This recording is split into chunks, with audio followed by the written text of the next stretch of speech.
Supreme court collegium అయితే ఉద్యోగం తొలగింపు అంటే న్యాయమూర్తుల్ని నియమించుకోవడానికి అధికారం తమకి తాము జమ చేసుకోగలిగింది, కానీ తొలగించే అధికారం తమకి తాము జమ చేసుకోవాలి. మళ్ళీ అట్లాంటిది ఏదైనా కోర్టు తీర్పిచ్చుకుని చేసుకోవాల్సి ఉంటుంది రాజ్యాంగ ధర్మాసనం. అట్లా తొలగించే అధికారం లేకపోయేటప్పటికీ హైకోర్టు జడ్జి, హైకోర్టు ప్రధాన న్యాయమూర్తి, సుప్రీంకోర్టు జడ్జి, సుప్రీంకోర్టు ప్రధాన న్యాయమూర్తి వీళ్ళంతా కాన్స్టిట్యూషనల్ కోర్ట్స్ అంటారనమాట, రాజ్యాంగబద్ధమైనటువంటి కోర్టులు. వాళ్ళని తొలగించే అధికారం రాజ్యాంగం ప్రకారం అయితే కేవలం ఇంపీచ్మెంట్ ద్వారానే.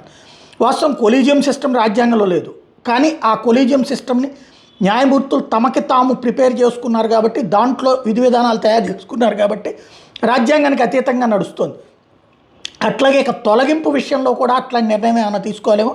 ఇప్పుడు తాజాగా ఏదైతే Delhi high court judge justice Yashwant వర్మని అలహాబాద్లోని హైకోర్టుకి బదిలీ చేస్తూ మొన్న తాత్కాలికం, ఇప్పుడు శాశ్వతంగా బదిలీ చేస్తూ నిర్ణయం తీసుకున్నారు. అయితే వర్మ మాత్రం తన మీద కుట్ర జరుగుతోందంటున్నారు. దర్యాప్తు చేసి